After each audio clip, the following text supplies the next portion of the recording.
Okay, I reckon we're getting things underway.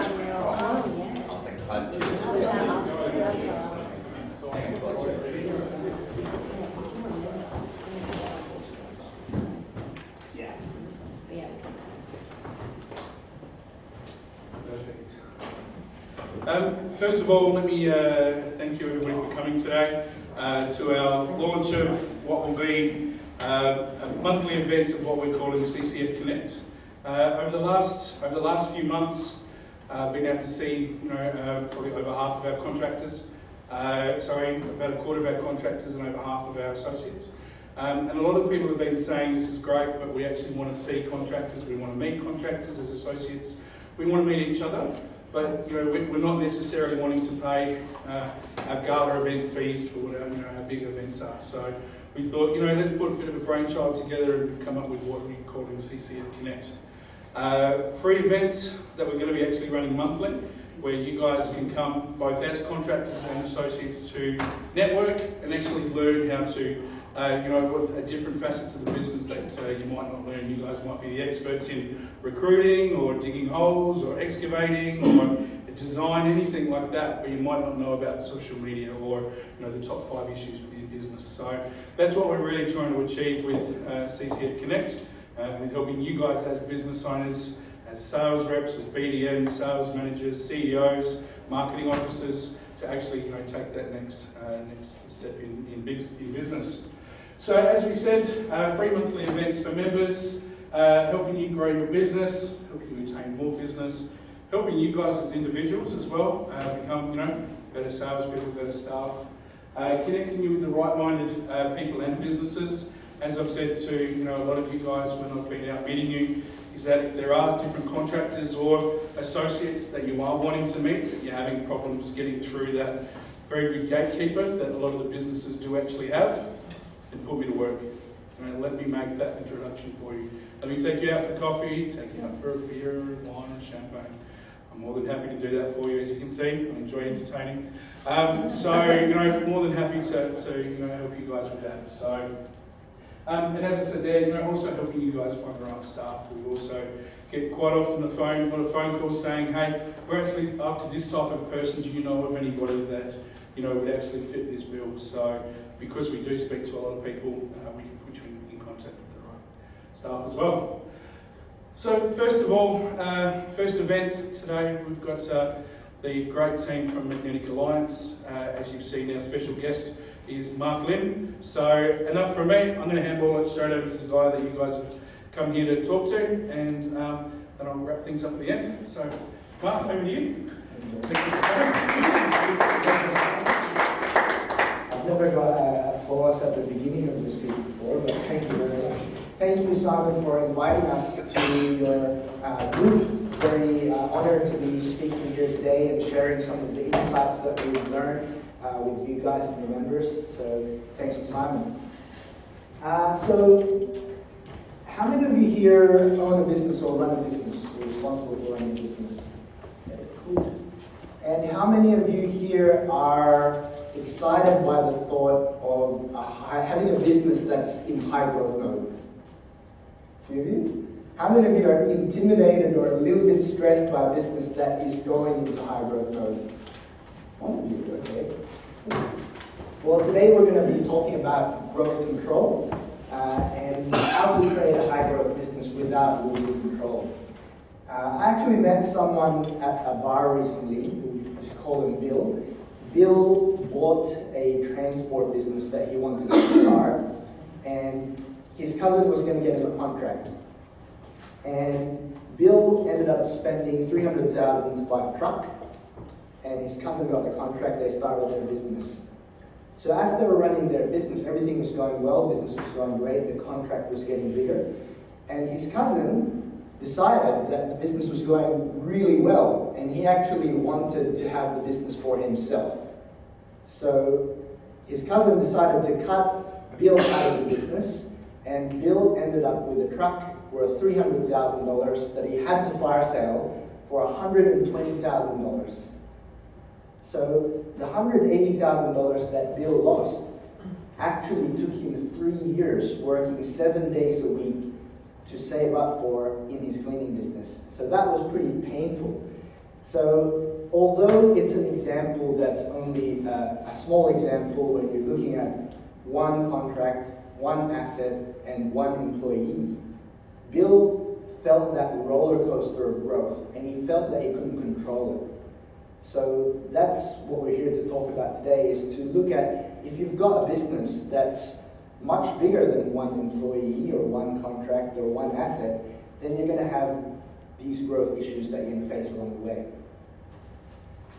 Cool. So today's talk, we're going to focus on the 5 most common business problems that businesses face of all sizes. What we did actually when we started, we did a survey of 20 of our clients, and we asked them their number 1 biggest problem. And what we found that those number 1 problems all fell within 5 groups. So we expanded the research, and we actually started talking to all of our clients. And after talking to over 130 clients, we ended up finding that we didn't need to create any more groups. They all fell within 5 groups. So we decided to drill down and focus on that and really look at the patterns of what these problems are. And what we're going to show you today, we're not going to have time to go through the detail of each section of what solutions we've come up with, but we're going to show you a common approach that you can fix whatever problem you have with. So that's what we're going to be talking about today. But before that, I'll just introduce myself very quickly. My name is Mark Lim. I'm one of the founders of Maganetic Alliance. We are business growth and improvement specialists.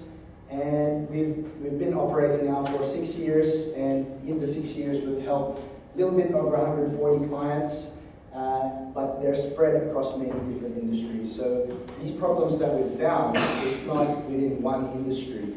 It's across all industries, and they produce a very similar pattern. And in the process of helping them with their growth, we've been able to add 960 million to their revenue in the last 6 years. So I guess this is also our own growth in the last 6 years. 2012-13, I worked very, very hard, never worked harder in my life, and been able to grow that. And by 2014-15, we actually ended up coming second in South Australia for fastest growing company. It wouldn't look like it there, but that's a 114% average growth. And we were able to grow further from there, and it was a bit of a surprise to me because we really sucked at marketing initially, and we only got a website in June last year. So we've been very blessed to be able to grow, and we've got a very strong forecast for 2017-18, which we're gonna fall a little bit short, but we're still gonna hit a decent amount. The most beautiful thing about this growth process or growth result is that it's been done relatively stress-free. I haven't had to stress a huge deal to achieve the growth. And that's because of a lot of the growth controls that we put in place. And so I guess that makes the journey much more enjoyable. Who here works really hard in their job? About 5 people. Who here has a lot of coffees? 2 people. All right, so I guess the way I think of it, we're working very hard, we're working long hours, you might as well enjoy what you're doing. So if you have a lot of control, you create a lot of certainty, and you're able to enjoy what you're doing, which makes you even better at it. So we've been featured in a bunch of different press and won a bunch of different awards, been able to work with some really prominent companies on some major projects, which is great for experience. It's always good to have broad level of experience. And I think what makes us a little bit different is that we're very hands-on. We like to run our own business as well. So this is our warehouse in Sydney. We're involved in different businesses of our own. This is our warehouse in Perth. That's not all of our stuff. That's shared with another company. We worked with some really good clients. Last year in 2017, I think we flunked in getting our first billionaire client based in Perth, and I'll actually share with you how we did that later on, and work with some large corporates, but we predominantly like to work with small to medium businesses. Along the way in my growth journey, I've had a few challenges. Started off failing grade 1. I'm pretty sure that I was the only one able to achieve that in that year. I got upgraded to a special class in year 5, and I thought that was meant to be a good thing, but it turned out I interpreted that wrong. Then it progressed to a mopping job when I was 16, mopping 8 hours a day. So I had a skinny body, but I had massive forearms, so it looked like Popeye. And I moved up in life to a dishwashing job when I was 21, washing about 15 to 20,000 dishes per day in the USA, and that was a mass production line. They do everything really big up there. And when I was 24, I started my first Thai business, and this is where I started experiencing these 5 problems for myself. So I imported 500 Thais from China and sold absolutely none of them. In fact, these were my early day assets, a $50 printer and a camera. These were my products, and I really thought that Corona Thai would take off, but it didn't quite do that. And I had some major marketing decisions to make back in those days. I had to figure out whether I used this image or this image to promote the business. And it turned out that I could have used either because they had a 0% conversion rate. So if anyone's into Elvis though, you can find these at the Salvos. But today is not about me, it's all about you. I just wanted to give you a quick introduction so you know where the information came from. And I'll get straight on into the content, which is, I'm going to start off with the 5 problems that we've been talking about. We're actually invited by Sky News to share these findings that we had and give some advice to entrepreneurs all over Australia.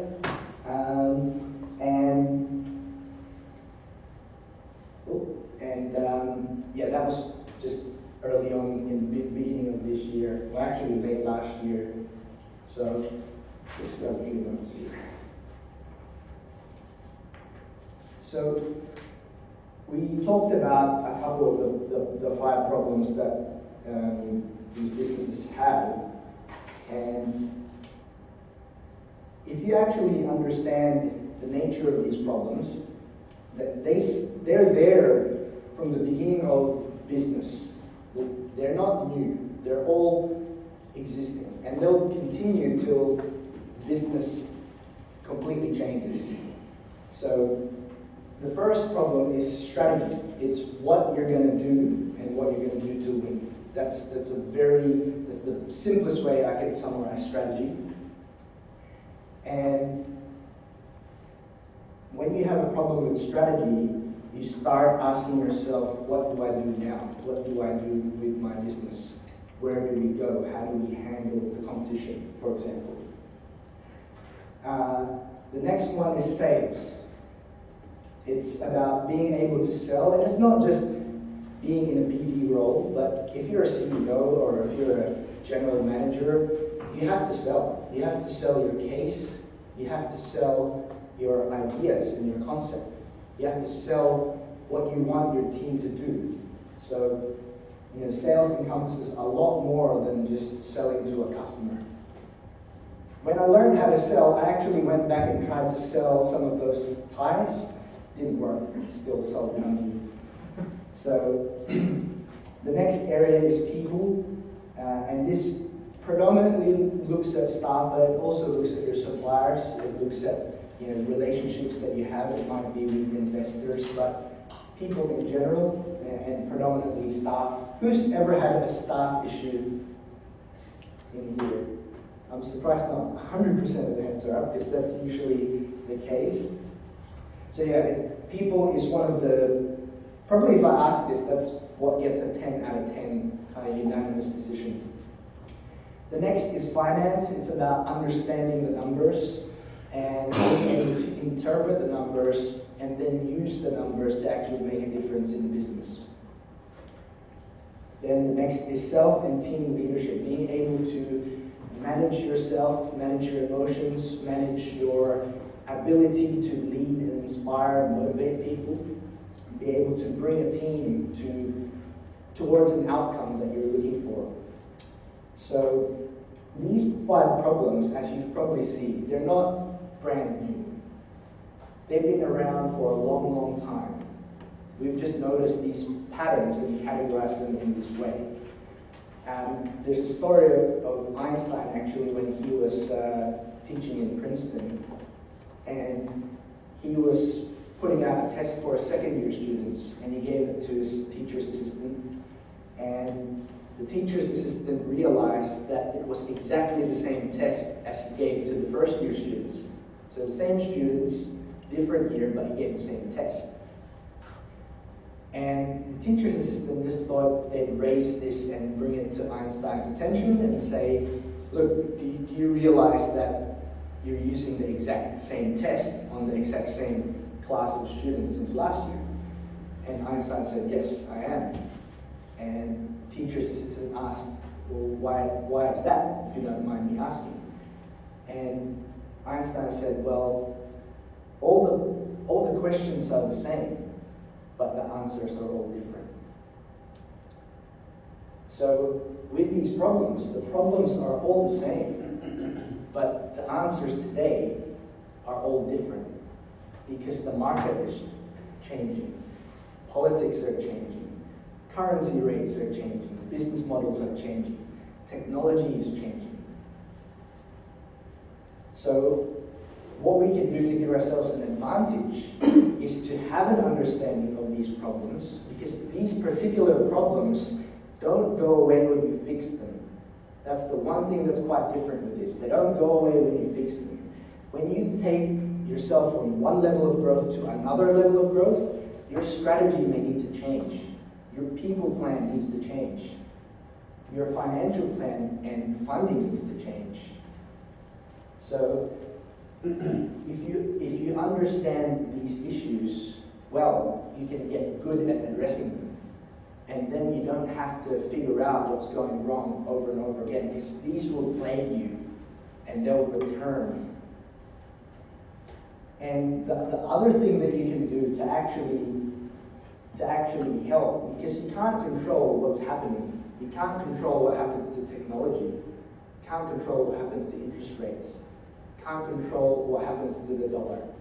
But what you can control is getting a good understanding of these problems and then having a good process to deal with them. If you can eliminate that out of the equation, then you need to just focus on the solution rather than having to come up with everything from scratch. Who here kind of gets what I'm trying to say? Yep. So we've actually got a whole bunch of different models that we're not going to have time to go through in detail, but what I can do is film these and give it to you if you're interested. So just ask us at the end and we'll get your name and we'll send it to you. But I'll just run through it very quickly. So strategy, we have a process and methodology for coming up and making sure a strategy is strong, it's aligned, and it leads to the right objective, and how it fits with the rest of the business from a growth point of view. Because you can have a strategy, but it may not be a strategy for growing. So there's sales, there's the planning side, and then the doing side of sales, and that covers the sales team as well as individuals. We've got a people model where a lot of people a lot of managers end up hiring people based on need. So they go, I need someone, I'm going to fill that gap. But a lot of businesses end up finding themselves in a situation where they're managing a lot of people problems. Who has come across that in their work? Yeah. So there's an ecosystem when it comes to people. It starts with the culture that you create, that's the environment that you have, and it goes all the way through attracting, hiring, training, managing, developing, retaining, firing. And when you fire someone, you've got to re-look at your culture, whether it was the person or whether it was the culture that needed to be fired. There's the finance, there's the financial reports that you need to be aware of and be monitoring, and making sure that they're structured in the right way, that they're clean, and that they're reported concisely so that you can make decisions. Because sometimes, who's ever kind of ended up in analysis paralysis before, where you got too much information and you really don't know what to do, although you have the information? Anyone? No one? Just one person? So yeah, the financials cover a broad range of things, but they're the key things there. And leadership. What we need from a leadership point of view to grow a business and go beyond the small to medium. So what do you need to grow a business and be able to lead in a large organization as well? These are some case studies that we can send to you as well. Brad's in the logistics industry, grown by about 500%, so that's a good case study.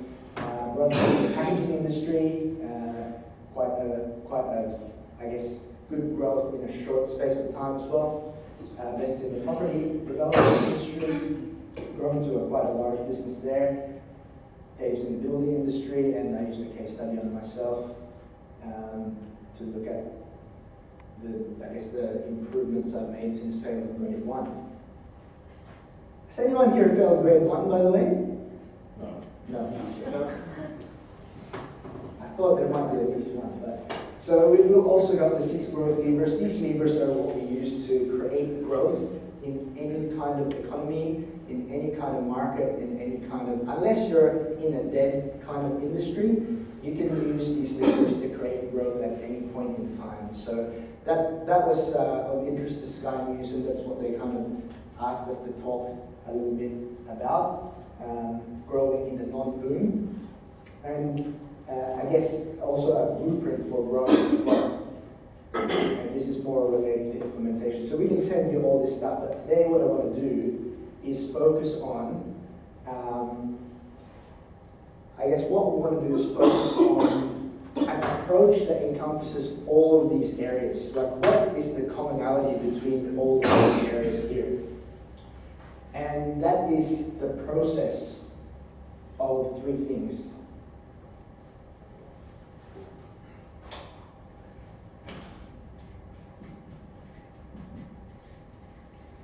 So if your business is going through a high growth process, you want to create some controls around that.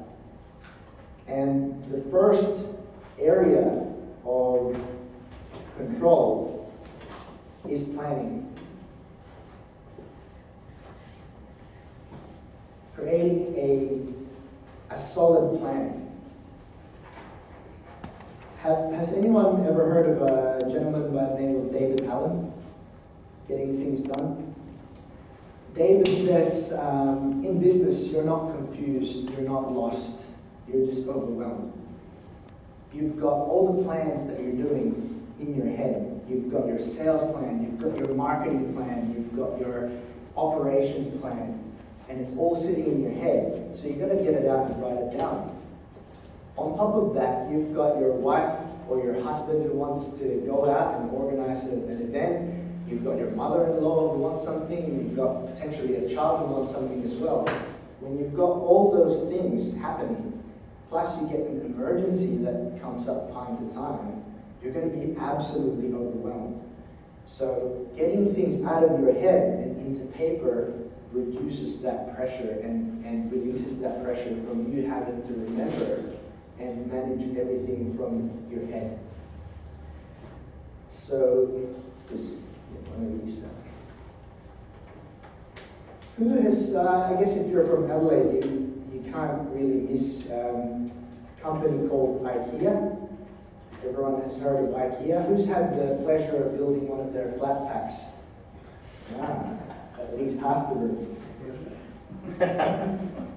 Who's built a number of those flat packs? Oh, you came back for more pain. So, with a company like that, you would have seen one of these, right? One of their plans that come along with those packs that they have. And their plan details out how to build. This is a box. So their plan details out how to build this box. And they've got pages and pages of plans on how to build a small box. Now, who's ever built something a little bit bigger than the small box from IKEA? Yep, a few of you. And imagine building that without the plan that they gave you. How many of you would tear your hair out? Yeah? Now, imagine if we take it to another level. Imagine if we, instead of the box, what about if it was a house? If we're building a house, no one would be sane enough to send a bunch of tradies to a site with no plans, right? You would never do that. You guys are in the civil industry. You guys would never ever do that. You know what would happen if you did. So the thing is, when people build businesses and when they're trying to grow, not everyone necessarily creates those plans. Because building a road or building a house, you need plans. You have to have plans. They're absolutely necessary. But if you're growing a business, no one's going to ask you to produce a plan. Right? Plans are optional if you're a growing business. So not everyone does it. So just to take a quick kind of audit, who here has a strategic plan written out and documented? Okay, a couple of people. Who has a sales plan for themselves, their team, their organization? Okay, a couple of people. Who has a people plan documented? One person. Who has a financial plan that's detailed out? Two people. And who has a leadership plan of how they're going to grow and develop their team? One person. Okay. So now we've got an idea of how simple this is and how important this is, but most of those areas of issues, we've got one or two people raising their hands. Everyone kind of get that kind of concept of this planning and how little it is done. And this is what creates a lot of overwhelm.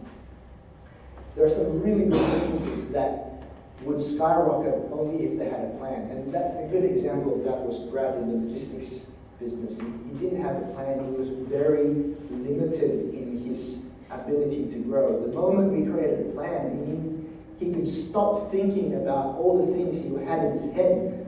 All of a sudden, he could just focus on the next part that we're going to be talking about, which is implementation. And so it's very, very important to have a plan. So what are the elements of a good plan?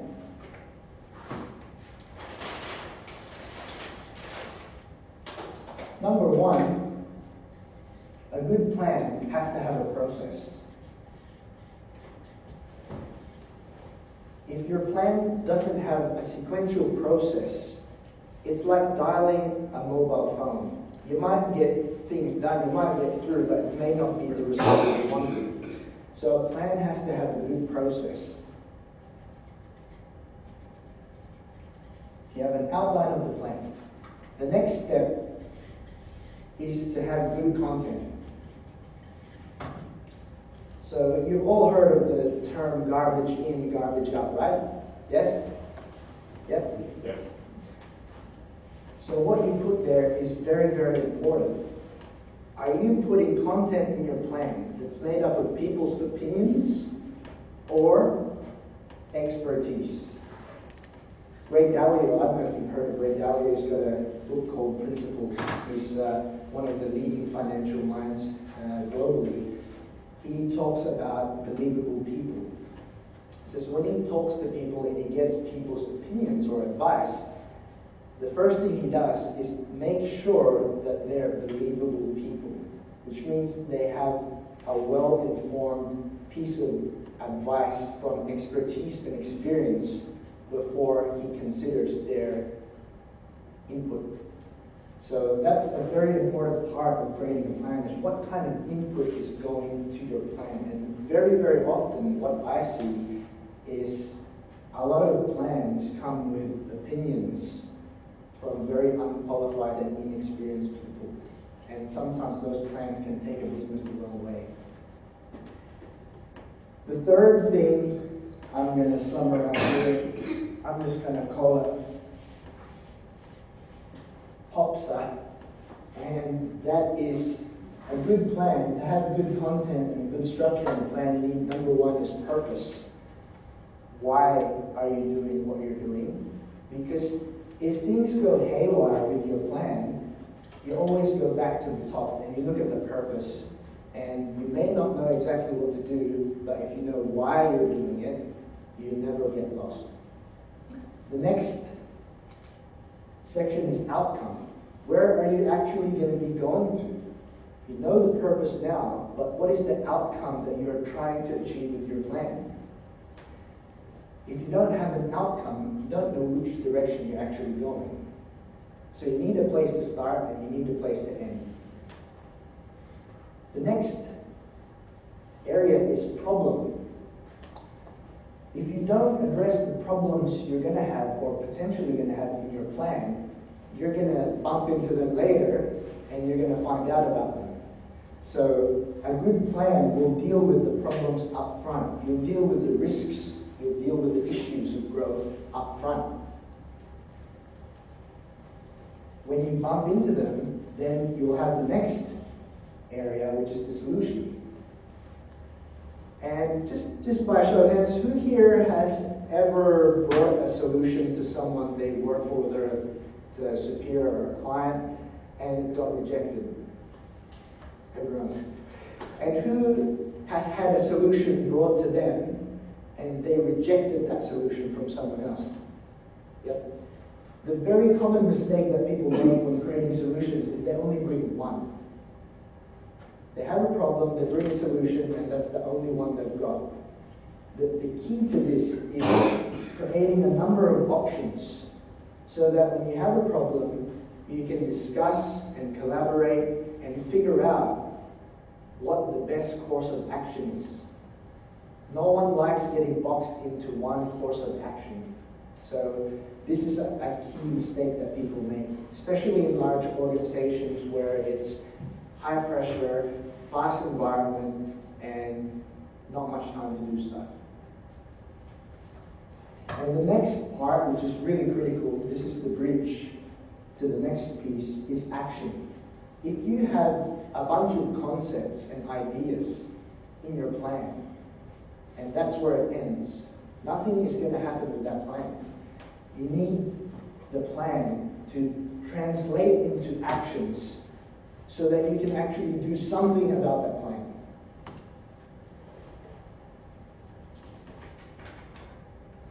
So everyone clear on that? Then the next part that we do is implement.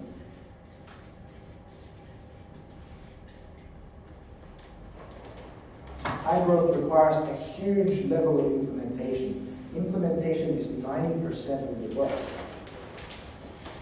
If I take this plan from IKEA with my beautiful box and I put it on the shelf and I sit down and do something else, will I get the box? The answer is no, right? But it's amazing to find how many plans sit on the shelf without getting done. Who's ever experienced that or ever seen it in their organization? Yeah. I had a client who was referred to us by one of those guys in the case study. They were going through quite a significant growth, and they had a colleague in a business circle, and they said, I want what you have. I want that growth. And those guys referred them and said, talk to these guys. So we ended up doing a business review with them. We gave them a questionnaire with 330 questions covering all areas of their business. We surveyed all their clients, we surveyed all their staff, we surveyed all their suppliers. We put this all together and built a 150-page plan and gave it to them with all the risks and issues and actions that they needed to take to grow their business and address the areas that they had issues in. 3 months later, I get a phone call saying, this isn't working out. We're really struggling with this. We're not getting any results. And so I said, all right, well, let's have a look at that. That's very surprising. And I said, let's pull out the review and let's see where you're up to. And he said, well, actually, I haven't read it yet. I said, haven't read it yet? Yeah, I haven't read it yet. I've been busy. So this is a very simple thing, but not everyone does it. And think about the plans that you make in your business when you're running it. Have you ever come up with a plan, given it to someone, and nothing happened? You ask them to do something, whether it's a small task, an activity, an initiative, and nothing happened? No implementation. No implementation equals no result. That's the simple equation. If it doesn't get implemented, you'll never, ever, ever get a result. Unless you have magic, which we haven't found people to have. So, has anyone heard of the execution trap?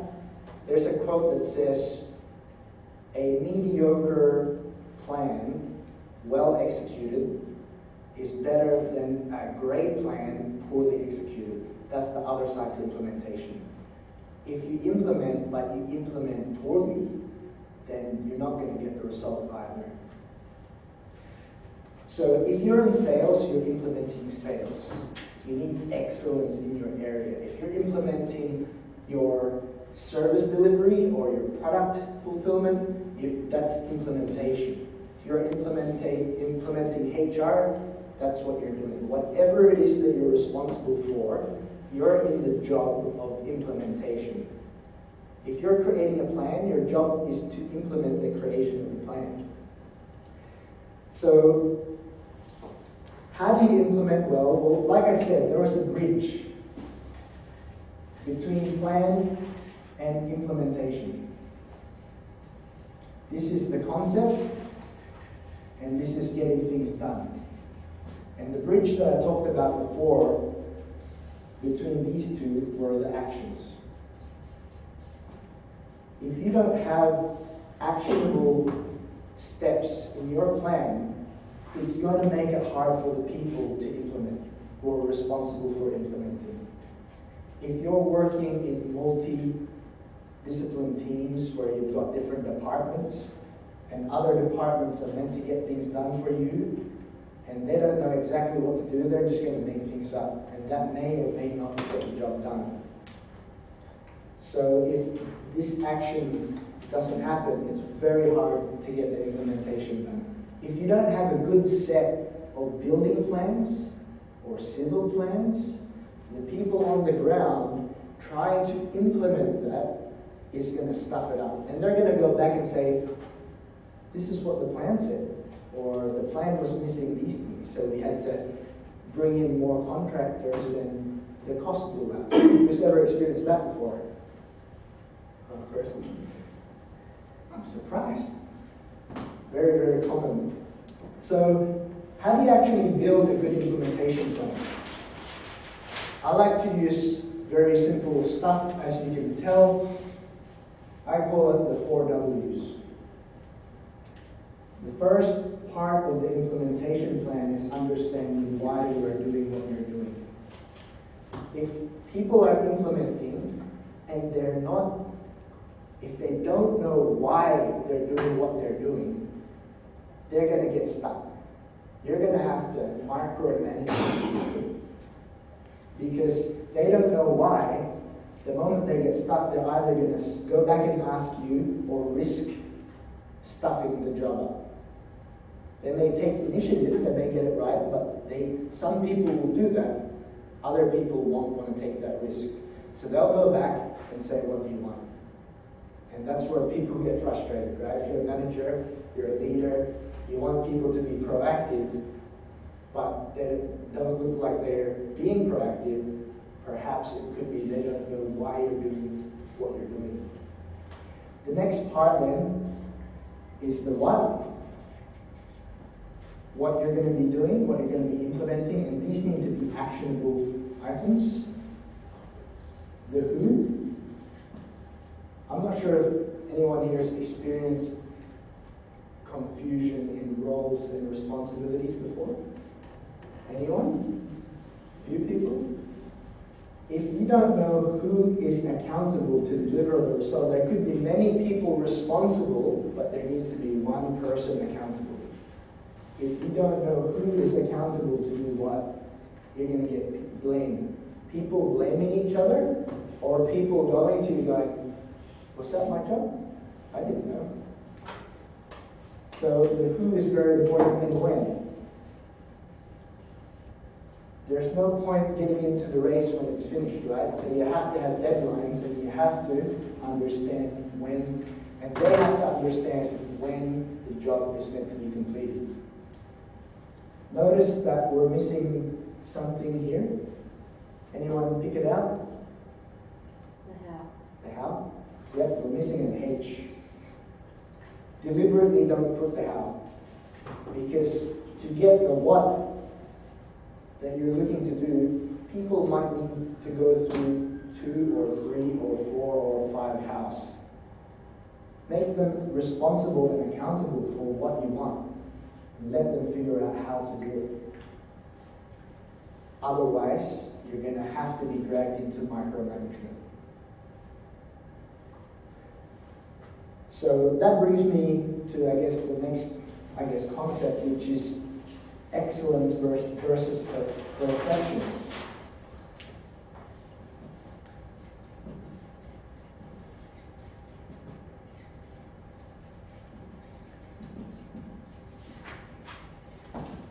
And I think you've been sitting a little bit too comfortably letting me do all the work. So we're going to give you a little exercise. I need we're going to create 2 teams, and we're going to have a little race. I need 3 volunteers, or 2 volunteers on one team, and another 2 volunteers on another team. Who's willing to volunteer? 1 volunteer, kind of a race with 1 person, right? Yep. All right. 2. Simon? Yep. All right. 1 more. 1 more volunteer. I'll do it. Yay! Come on down. All right. Michael, can I get you a paper on? All right.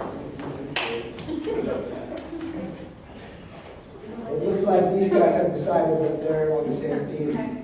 All right, so they're on the same team. So what we're going to do, Michael is going to hand you guys some paper. Who of your team, you're going to pick one. You either pick excellence or perfection. Which ones are you going to pick? Excellent. Excellence, okay. So you guys have got perfection. That's a good choice. Perfection. Yeah, okay. Thank you. Team perfection. So team perfection is going to get 1 piece of paper, and they're going to build the perfect paper plane. You're going to get 1 piece of paper, and they're going to build 1 paper plane. Team excellence can have as many paper as they want, and they can build as many planes as they want. In the same amount of time. So you're going to get 2 minutes to build the perfect plane, and you're going to get 2 minutes to build as many planes as you want. And after this, we're going to race the plane to see who wins. So ready? Yep. Go.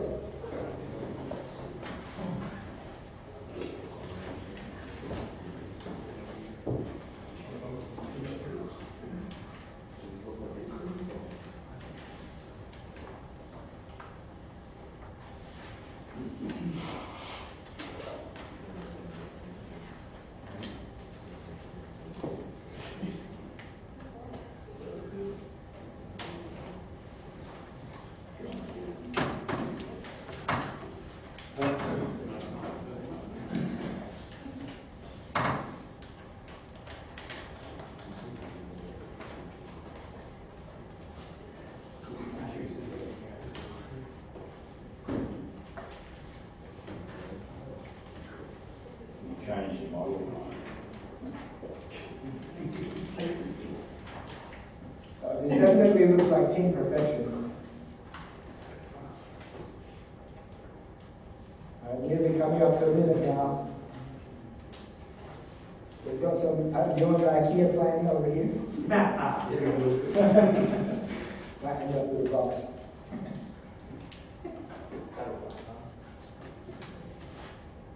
Alright, 1 minute. Got 1 minute left.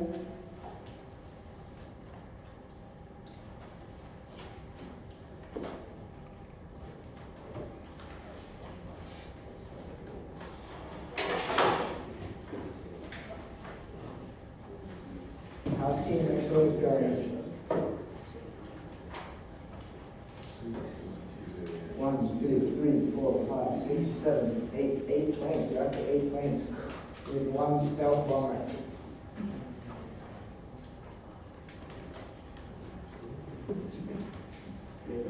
Alright, 10 seconds left.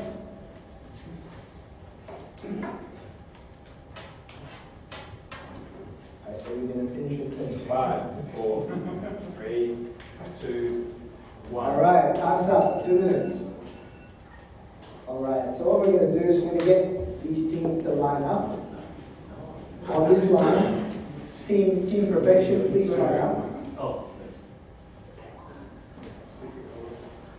See your plane? Is it fair that that's all you do at work now? So who wants to go first? Oh, these guys can go first. These guys can go first? Alright. Team Excellence, alright. You stand on the line here. And your job is to get the furthest plane possible. The furthest plane landing will win. Alright. First one. Give him a bit of a cheer. Come on. What are you going for? Team Excellence or Team Perfection? Oh, the plane nearly went backwards. You lose points if it goes behind you, right? Whoa! Better? What's this sound you got? Pressure's on, Caesar. Oh, that's very close. Oh.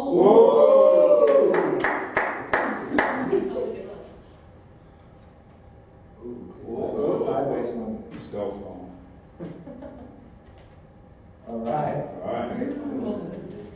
Alright. So, thank you very much. Give it up for Team Excellence. Team Perfection's going to make their one perfect flight. Can we stop recording the camera? Oh. One shot. Alright. So, thank you very much, guys. Thank you very much. Give them a round of applause. So, if you have a look at Team Excellence, they had many, many goes. And they didn't. Hey! Innovation. We won! So, until their 6th plane, they didn't get the result. The 6th plane went very, very far. Far beyond all the others. Team Perfection spent all their time building one plane, and it went quite far, but it didn't quite beat Team Excellence. Who was surprised with the result? No? Everyone expect that result? So that was just a quick demonstration to demonstrate excellence versus perfection, which leads us to our next area, final area.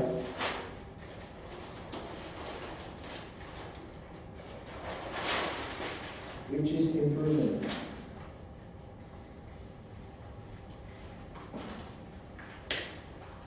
So this completes the controls around your high growth business. When you make a plan, your plan doesn't always go to plan, right? Sometimes plans change, things get in the way, competition gets in your way, and things don't always work out. This is where improvement comes along. So if we say that this is the average line, and this is a 5 out of 10, Team Perfection was trying to make at 10. And they're probably thinking that they're close to it. They're 9.9 trying to go to a 10. But the difference with excellence is you're just aiming for an 8, 9, or a 10. And sometimes you might hit a 6, you might hit a 7, but you continue throwing, you continue improving. So in your craft, if you're a brain surgeon, or if you're a pilot, you don't want to necessarily aim for average and land or not land. But in actual fact, most planes and pilots are off course until they hit the landing. So 99% of the time, a flight is not on its exact flight path until the point of landing. So they're constantly making course corrections to make sure that they end up in the right place. But in business, you can't quite treat it like a box. You can't quite treat it like a building, because in business, it's not fixed. There's a lot of different elements that are constantly changing. There are things out of your control. Like we mentioned before, the market is out of your control. The economy is out of your control. Your competition is out of your control. Sometimes your own team is out of your control, right? So the best thing that you can do is go for improvement. And we have a formula for improvements that I like to use. And I call it the 80, 20 plus 1%. You spend 80% of your time, you go for 80% of the benefit by spending 20% of your time and resource. So you reach 80% of the benefit, spending 20% of your time and resource ASAP. That's roughly getting there, right? Like these guys did, they roughly made planes again and again and again, and they got 80% of the benefit by creating or providing 20% of their time and resource. And then from there, you go for your 1% improvements. If you want to really excel, you take your best performing plane, you look at that model, and then you start making your 1% improvements from there. You know that those ones didn't work, so you're not going to use them. You're going to use your best model, and you're going to improve it from there. There's actually, has anyone followed the cycling? Anyone a cycling fan? One person? How do you kind of be half a cycling fan? Like I'll watch it when it's on, but I don't go out on the weekend. Okay. So have you heard of a gentleman by the name of Dave Brailsford? Dave Brailsford is the coach of the British cycling team.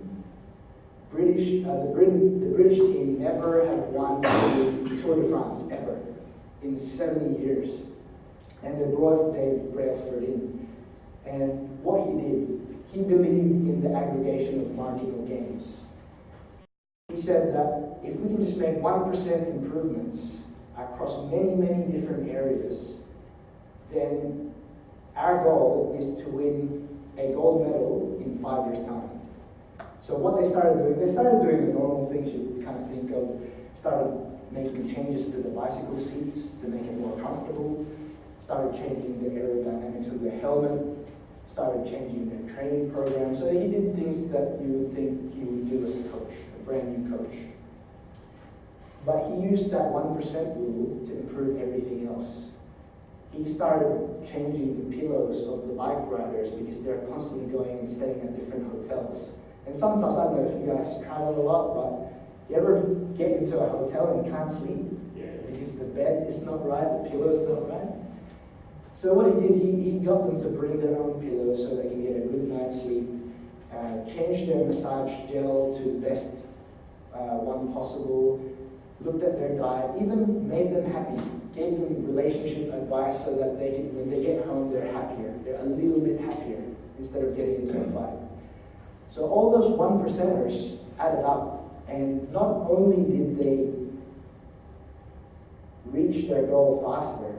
They reached their gold medal within 2 years, but they didn't only win a gold medal 3 years faster than their plan. They won 70% of all medals available.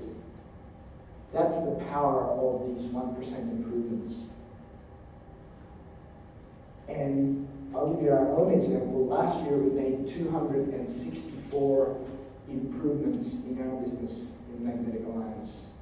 We put up a board, and anyone with an improvement, no matter how big, no matter how small, put your improvement up. And our team delivered 264 improvements in the business. And when you start delivering things like that, you start reaching a tipping point. Tipping point is where, another way to describe it would be the straw that broke the camel's back, right? The camel's already loaded, you put one straw, it looks just like a straw, and it is just a plain ordinary straw, but that is what makes the camel give way. And that happens in business as well. And our experience, we're only experiencing the beginnings of it because we only started this last year, but in January this year, we've had the most productive month with the most finished projects and the most innovations that we've implemented in our business. That is our best month in the last 6 years, and that's because of 12 months of creating small improvements.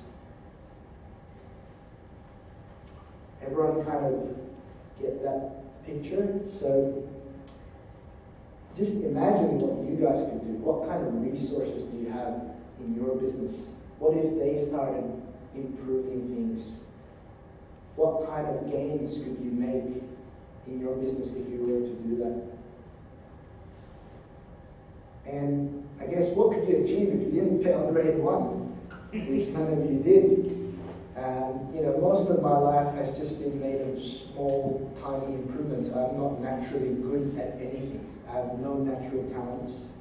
And I just made small improvements. Failed grade 1, got into special class, got D's, E's, and F's in grade 8, got B's in grade 11, got A's in grade 12, became the #1 CPA in Australia when I was doing my postgraduate. It's not because of pure talent, it's just small improvements. I learned how to study better, I learned how to create better checklists, I learned how to section my work a little bit better each time. I learned how to not have to memorize the work that I was doing. So that process of improvement was not because I just grew a better brain, it's just because I came up with systems like this to implement in the business and improve it. So regardless of which problem that you're facing, whether it's sales, whether it's strategy, whether it's finance, if you use an approach where you make a plan, no matter how big or small, you make sure you implement that plan and that your team implements that plan and you constantly improve it, then whether it's sales, strategy, finance, leadership, or people, you're gonna make big improvements and big gains in your business or your job, whatever it may be. So that's the topic for today. Like I said, we can give you all this stuff. We haven't filmed it yet, that might take us a little bit of time, but if you're interested, we'll get a piece of paper and put your name down. Michael, if you could just, do that, that would be fantastic. You guys have been great. I know it's late in the afternoon, but I appreciate you taking the time out today to listen to us and collaborate and be here as well. So thank you very much for your time.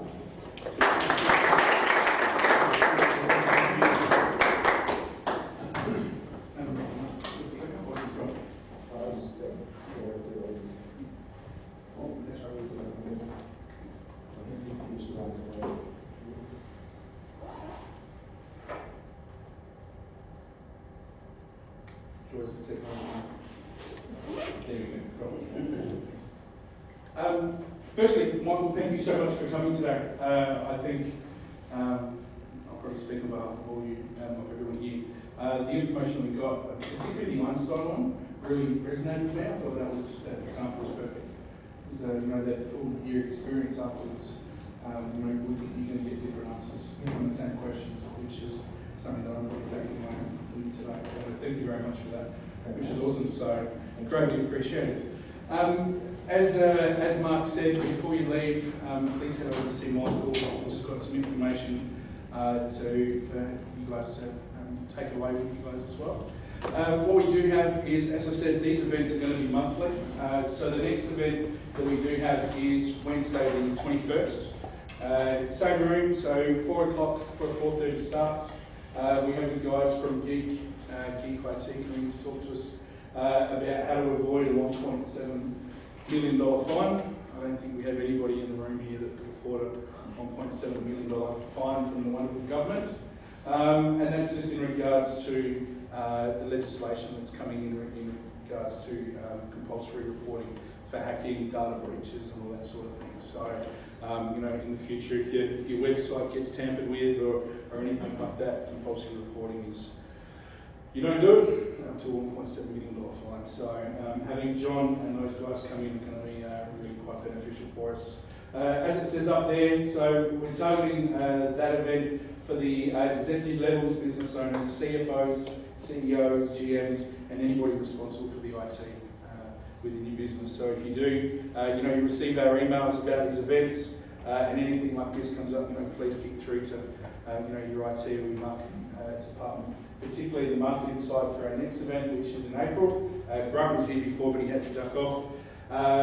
In April, the 18th, Wednesday the 18th, Grant Law's coming to talk about how to use our social media channels for real tangible benefits, not just engagement. So that's quite an exciting topic that we're going to be raising as well. So Grant's got over 20 years experience. So those are our next two events that we've got coming up.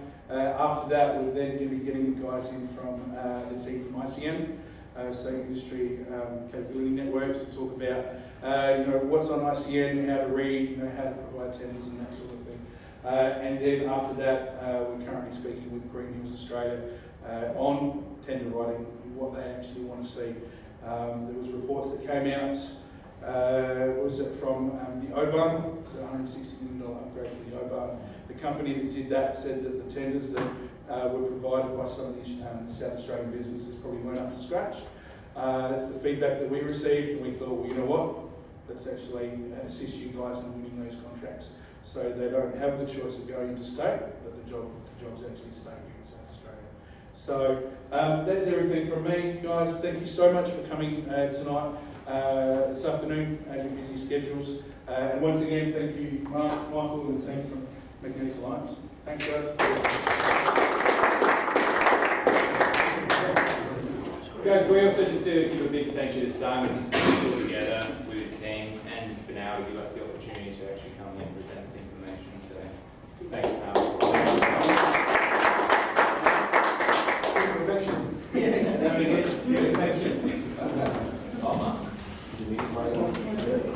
Yes. Oh, sorry, everyone. We've got a small gift for you if you guys are interested. We've got a book that we have written, which is 100 Business Insights, and we actually ended up giving this out to a whole bunch of people for Christmas. An executive came across it and gave it to his boss, who happened to be in the top 10 wish list, and that's how we ended up landing our first billionaire client. So very interesting. If you guys are interested, we've got some copies you can take away. So thanks very much.